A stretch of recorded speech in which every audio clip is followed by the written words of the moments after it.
नमस्कार साथियों, मैं राधेश्याम। आज के इस एपिसोड में आपका स्वागत है। आज के इस एपिसोड में हम आपसे चर्चा करेंगे। संसद में मानसून सत्र चल रहा है और बुधवार को प्रश्नकाल के दौरान मोदी सरकार की महिला एवं बाल विकास मंत्री स्मृति ईरानी, उनका बड़ा रौद्र रूप देखने को मिला। कांग्रेस ने उधर मणिपुर पे चुप्पी के कारण प्रधानमंत्री जी 6 दिन से संसद नहीं गए। कांग्रेस ने एक गुमशुदा पोस्टर जारी किया है प्रधानमंत्री के लिए।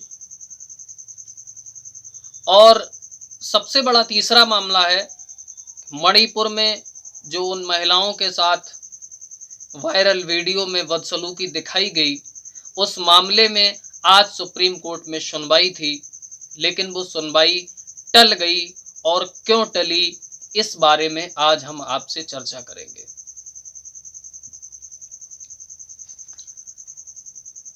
लोकसभा में संसद का मानसून सत्र चल रहा है और राज्यसभा में प्रश्नकाल के दौरान कांग्रेस के सांसद अमी याज्ञनिक ने एक प्रश्न किया, क्या मणिपुर की महिलाओं के साथ जो हुआ है उस पर महिला एवं बाल विकास मंत्री कुछ बोलेंगी। इतना सुनते ही महिला एवं बाल विकास मंत्री स्मृति ईरानी का पारा 7वें आसमान पे पहुंच गया। आपे से बेआपे हो गई और होना भी चाहिए। इसलिए होना चाहिए क्योंकि किसी की दुखती रग पे जब हाथ रख दिया जाता है तो फिर वो ऊल जलूल बकने लगता है, कुछ भी बोलने लगता है और वो गुस्से में बोलते वक्त ये सोचता भी नहीं है कि हम क्या बोल रहे हैं, हमको ये बोलना चाहिए या नहीं बोलना चाहिए। उन्होंने गुस्से में राजस्थान, छत्तीसगढ़, पश्चिम बंगाल, तमाम जगह की घटनाओं का जिक्र किया और बोली क्या इन घटनाओं पे आप बात कर सकते हैं। लेकिन महिला बाल विकास मंत्री ये भूल गई कि आपके गृह मंत्रालय के आंकड़ों के अनुसार महिला उत्पीड़न में पूरे देश में नंबर 1 पर उत्तर प्रदेश है। उत्तर प्रदेश के संबंध में स्मृति ईरानी जी कुछ भी नहीं बोली। लोकतंत्र का वह मंदिर जहां जनता के चुने हुए प्रतिनिधि जाते हैं, जब सत्र चलता है तो जनता ये उम्मीद करती है कि यहाँ सभी दलों के सांसद, पक्ष हो या प्रतिपक्ष हो, एक सार्थक चर्चा करेंगे, उनकी पीड़ा को संसद के अंदर बयां करेंगे, उसका कोई निराकरण निकालेंगे। लेकिन पिछले कुछ समय से देश की संसद भी एक राजनीतिक मंच बन गई है, जहां सभी राजनीतिक दलों के लोग हर मुद्दे पर सिर्फ कुर्ता समेट समेट के भाषण देते हैं। कोई सार्थक चर्चा नहीं होती और वो इसलिए नहीं होती है कि सब अपना अपना गिरेबान बचाना चाहते हैं। लेकिन सरकार जो कर रही है, सरकार को ये सोचना चाहिए कि इस लोकतंत्र में सर्वाधिकारों की मालिक होती है सरकार। अगर देश के किसी हिस्से में कुछ भी हो रहा है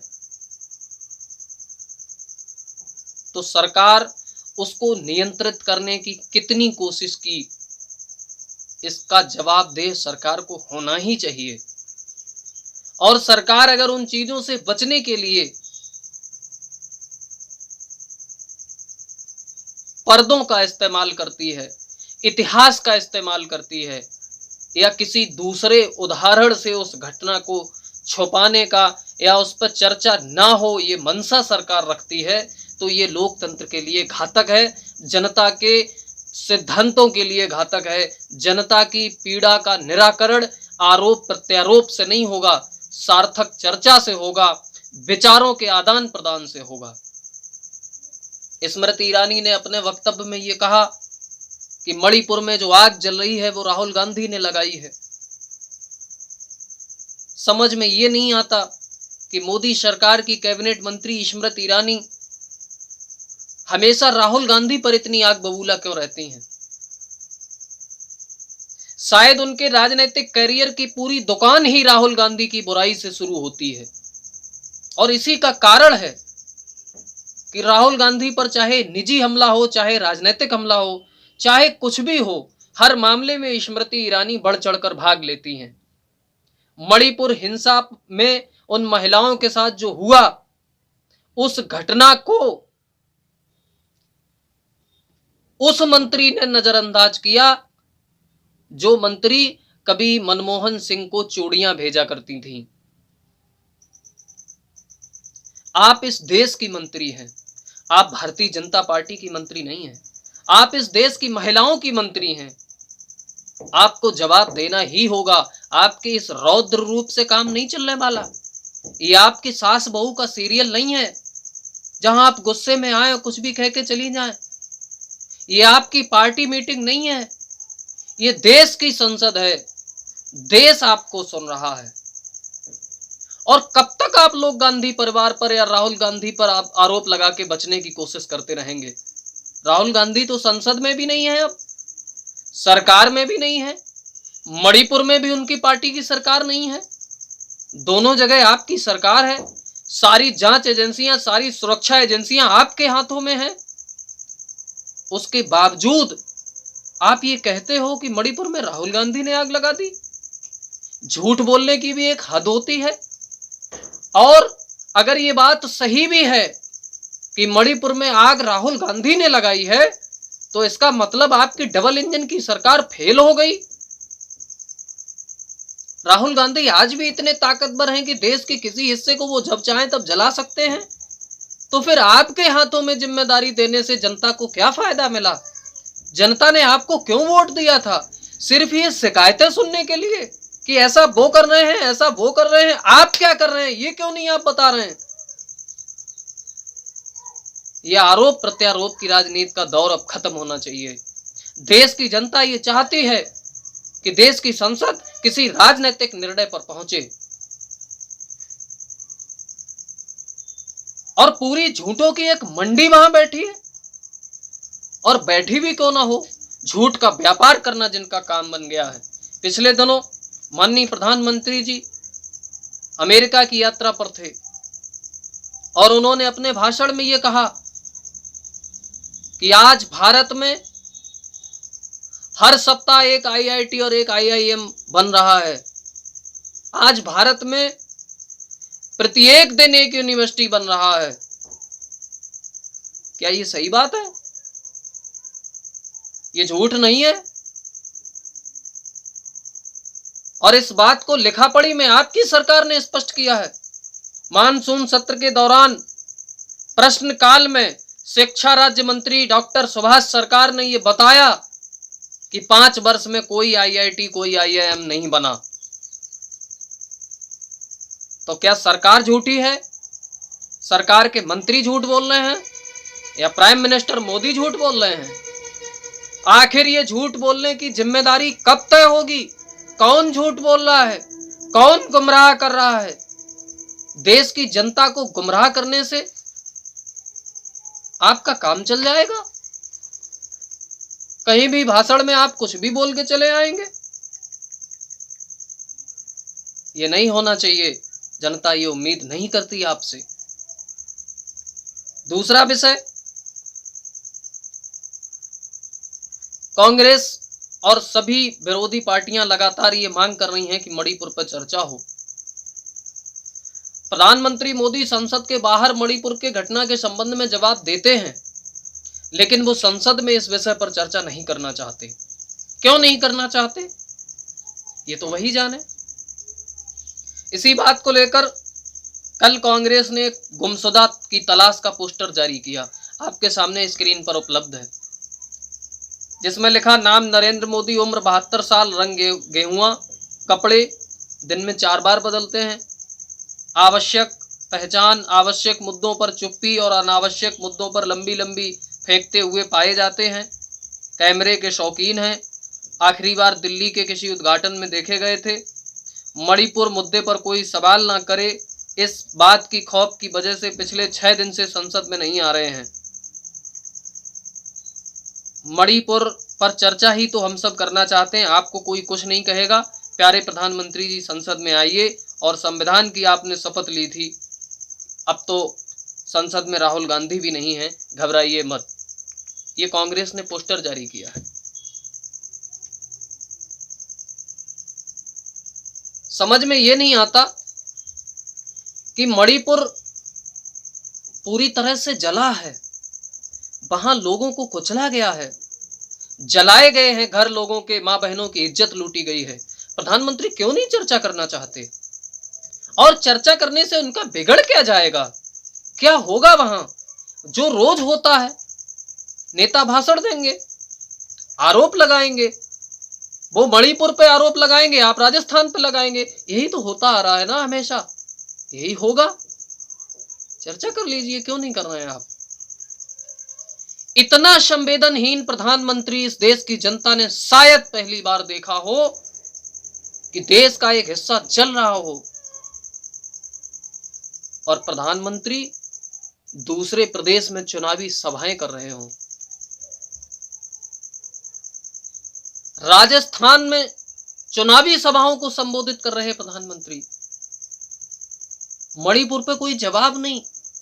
राजनीतिक सत्ता को पाने की इतनी लोलुपता, चुनाव जीतने के लिए इतनी व्याकुलता, जो दल ये कहता है कि मेरे लिए राष्ट्र पहले सत्ता बाद में, वो सदैव सत्ता की बात करता है, राष्ट्र की कभी बात ही नहीं करना चाहता, और देश की जनता को भ्रमित कर रखा है कि हमारे लिए सिर्फ राष्ट्र है, सत्ता नहीं है, कुछ भी मायने नहीं रखती। और वो 24 घंटे सत्ता की ही बात करे। विपक्ष ने गठबंधन किया, इंडिया नाम रख दिया, इंडिया के विवेचन में लग गए, इंडिया की शब्दावली की डिक्शनरी खोल के बैठ गई पूरी भाजपा। अरे आपको क्या परेशानी है, जब आपने पिछले 9 वर्षों में देश की जनता के साथ सब कुछ अच्छा किया है, सभी वर्गों का ध्यान रखा है, जाति, धर्म, क्षेत्र, लिंग, समुदाय, किसी तरह का कोई भेदभाव नहीं किया, विकास की गंगा बहाई है, शिक्षा के स्तर में सुधार किया है, रोजगार दिए हैं लोगों को, अच्छा इलाज दिया है, बेहतर सड़कें दी हैं, तो आप घबराते क्यों हैं? चाहे कोई गठबंधन कर ले, जब आप जनता की सारी उम्मीदों पर खरे उतरे हैं तो फिर जनता आपको वोट देगी। आप उसके नाम के विवेचनकरण में क्यों पड़े हुए हैं? निश्चित तौर पर जब कोई शासक, कोई नेता अपनी नाकामियों को छुपाने की कोशिश करता है, तो वो दूसरों की नाकामियों को उजागर करने की कोशिश करता है। आप कब तक ये करेंगे कि जनता आपको वोट दे, आपको कुर्सी पे बिठाए, और आप शुरू हो जाएं औरंगजेब से, आप शुरू हो जाएं शेरशाह सूरी, अकबर, बाबर, पंडित नेहरू, इंदिरा गांधी, आपातकाल, इन्हीं सब चीजों पे आप चर्चा करते रहें। आपको जनता ने सरकार बनाया है या इतिहास का प्रोफेसर बनाया है? आप अपनी जिम्मेदारियां कब तय करेंगे? आप देश की जनता के सामने ये क्यों नहीं लेकर आते हैं कि हम 2014 में जब चुनाव में आए थे तब हमारा ये घोषणा पत्र था और हमने इसको पूरा कर दिया है। 2019 में जब देश की जनता के सामने आपने चुनाव लड़ा तो ये घोषणा पत्र था और हमने इसको पूरा कर दिया है। आप इस पर चर्चा ही नहीं करना चाहते। आप 70 सालों का इतिहास बताते हैं, 700 सालों का इतिहास बताते हैं, लेकिन पिछले 7 सालों का इतिहास आप नहीं बता पा रहे। जनता को बरगलाने का काम अब नहीं चलेगा। जनता जागरूक हो रही है, आपसे उम्मीदें करती है। आखिर आप जनता की उम्मीदों पर कितना खरे उतरे हैं, कभी तो अपना हिसाब दे दो। कब तक दूसरों से हिसाब मांगते रहोगे? ये पहली राजनीतिक सत्ता है आजाद हिंदुस्तान में जो विपक्ष से सवाल करती है। और जो ये कहते हैं कि इंडिया शब्द अंग्रेजों की निशानी है, गुलामी की निशानी है, अंग्रेजों का बनाया हुआ शब्द है, उन लोगों ने अब तक पूरे देश में सैकड़ों अपने राजनीतिक विरोधियों को सिर्फ सवाल उठाने की वजह से राजद्रोह लगाकर जेल भेजा है। और वो राजद्रोह जो कानून अंग्रेजों ने बनाया था, आज भी अंग्रेजों के बनाए हुए उसी कानून के तहत राजद्रोह लगाकर जेल भेजा जाता है। और इस वजह से सुप्रीम कोर्ट ने यह आदेश दिया कि इस देश के नागरिकों को राजद्रोह में आप जेल नहीं भेज सकते। कोई नागरिक अगर सत्ता पर सवाल करता है तो इसका मतलब ये नहीं कि वो राष्ट्रद्रोही है। अंग्रेजों के बनाए हुए कानून से आप ढाल की तरह इस्तेमाल करते हैं, लोगों का मुंह बंद करने की कोशिश करते हैं और अंग्रेजों की निशानी आप इंडिया को बताते हैं। 50 योजनाएं आपकी इंडिया के नाम से चल रही हैं। आप आखिर कब तक लोगों को शब्दों के भ्रमर जाल में फंसा कर रखेंगे? कब तक लोगों को शब्दों के माया जाल में उलझा कर रखेंगे? मणिपुर हिंसा की सुनवाई आज सुप्रीम कोर्ट में होनी थी, लेकिन सुप्रीम कोर्ट की तरफ से यह कहा गया है कि डीवाई चंद्रचूड़ अस्वस्थ हैं, इसलिए वो आज अदालत में नहीं बैठेंगे। लिहाजा ये मामला आज सुनवाई टाल दी गई है। इसकी मामला सीबीआई को जांच सौंपी है केंद्र सरकार ने। राज्य से बाहर ट्रांसफर करने की भी प्लानिंग है जांच को। देखते हैं कि ऐसे समय में जब सीबीआई और ईडी किस तरह से काम कर रही हैं, ये देश की जनता से छुपा हुआ नहीं है। सीबीआई जांच में क्या निकल के सामने आता है और किस तरह से अपने दामन को साफ करने के लिए सरकार सीबीआई का इस्तेमाल करती है, ये भी सामने आएगा। निश्चित तौर पर जनता ये देख रही है कि कौन मुद्दों से भागने की कोशिश कर रहा है, किस तरह से लोगों की बौखलाहट सामने आ रही है। सत्ता इस तरह से घबराई हुई है, प्रधानमंत्री इस तरह से आए दिन चुनावी सभाओं में जो वार कर रहे हैं विपक्ष पर, देश की संसद में जिस तरह से हमले हो रहे हैं विपक्ष पर, उनकी व्याकुलता, उनकी अकुलाहट कहीं न कहीं इस बात का संदेश दे रही है कि लोगों में सत्ता जाने का डर सता रहा है, भय सता रहा है। निश्चित तौर पर अब मुद्दों से बचने के लिए जब दूसरे उदाहरण पेश किए जाने लगे तो ये समझ लो कि सरकार के पास अपना कुछ भी बताने को नहीं है। देश की जनता आपसे उम्मीद करती है कि आप जवाब देंगे, मुंह खोलेंगे अपना, और विरोधियों पर कटाक्ष करके अपने को आप बचा नहीं सकते। देश की जनता ने आपको इसलिए वोट नहीं दिया था कि सिर्फ आप विरोधियों पर वार करते रहें। और आपके जितने राजनीतिक विरोधी हैं वो सब देश के गद्दार हैं। आप बकौल आपके अनुसार अगर सब गद्दार हैं, सब चोर हैं, सब लुटेरे हैं, सब भ्रष्ट हैं, तो फिर 9 साल से आजाद घूम क्यों रहे हैं? कैसे ये मूवमेंट चला रहे हैं देश में? आप इनके खिलाफ एक प्रमाण नहीं स्पष्ट कर पाए। क्या सिर्फ आप राजनीतिक मंचों पर झूठ का व्यापारीकरण करते हैं? और नहीं, अगर ये सब बातें सही हैं तो आज तक इन सब बातों इनके सबके खिलाफ कार्रवाई क्यों नहीं हुई?